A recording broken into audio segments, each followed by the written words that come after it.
Buenas, profesor. Buenos días, buenas tardes, buenas noches. En el momento en que esté viendo esto, vengo a presentarle mi tarea, que consiste en una explicación de la película El triunfo de la voluntad. Pero antes de hablar de eso, vamos a hablar qué es esta película, por qué es tan especial.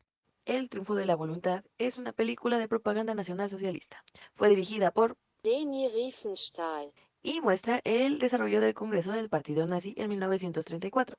Acudieron más de 700.000 militantes y simpatizantes. Fue una de las películas de propaganda más conocidas de la historia del cine.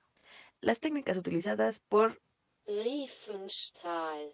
fueron cámaras en movimiento, teleobjetivos, perspectivas distorsionadas, fotografía aérea, y tuvieron un enfoque revolucionario en el uso de música y de la cinematografía. Trasladémonos a la revisión de la película. ¿Qué es lo primero que vemos en la película? Vemos a las infancias, vemos al pueblo saludando a Hitler, mucho jijiji, jajaja.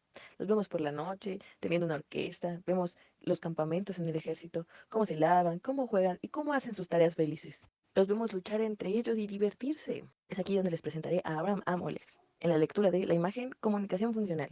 Abraham nos habla de las edades de la imagen. Esta película entra en la tercera edad de la imagen. En esta tercera edad, la imagen ya no solamente es un producto de comunicación, es un producto aceptado en la simplicidad de la vida cotidiana.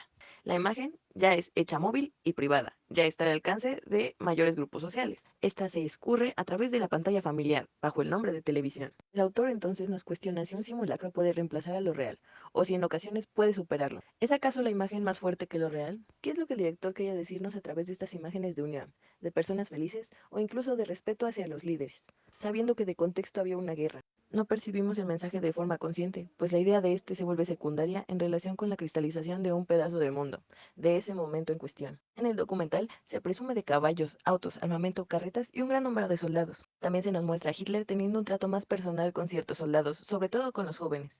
Los discursos en su mayoría también se dirigen a ellos. Estos discursos, impartidos por personas importantes del partido, hablan de metas en común, de cómo las cosas se construyen con esfuerzo y paciencia, del trabajo duro en las trincheras o en el campo que tiene que dar frutos. Brindan a los jóvenes discursos nacionalistas, como que en ellos vivirá Alemania.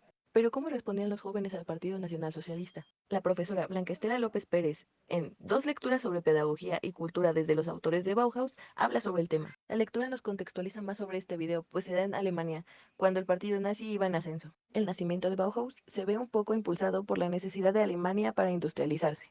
Gropius fue el que ayudó y trabajó por satisfacer esta necesidad. Posteriormente, la Bauhaus contó con dos profesores cuyas ideas entraron en conflicto. Sus nombres eran Johannes Itten y Hans Meyers.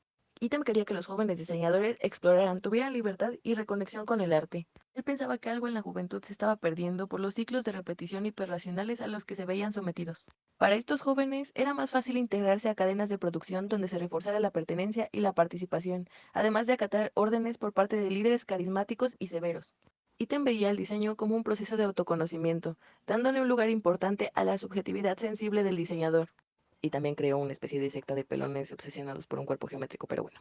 Contrario a Meyer, Meyer buscaba la funcionalidad, buscaba tener un mayor alcance, diseñar para la sociedad y no necesariamente entenderla.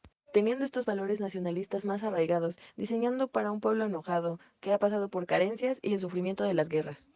Faltan pocas cosas a comentar sobre la película, como los símbolos del partido nazi en todas las juntas, o los soldados cantando para Hitler, así como los códigos comunes de respeto que se tenían, como alzar la mano para mostrar respeto a los líderes, sin mencionar la subordinación de todos los presentes. Cuando los líderes hablaban, el resto callaba. Cuando ellos terminaban de dar su discurso, los demás alababan.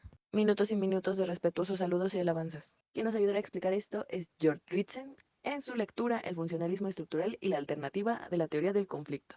El autor reúne y comenta la obra de Talcott Parsons, uno de los mayores exponentes del funcionalismo. Empezamos desde que en el funcionalismo se cree necesaria una estratificación. Se habla de grados prestigios y de que hay personas que merecen recompensas, pues hay ciertas personas cuyas posiciones son más importantes para la supervivencia de la sociedad.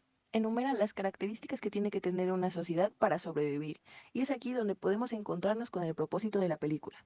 Nos dice que la sociedad necesita símbolos compartidos para hacer posible la existencia de un sistema de valores culturales. Esto es importante para Parsons, pues concebía la cultura como la principal fuerza que ligaba a los diversos elementos del mundo social, o dicho en sus propios términos, del sistema de la acción.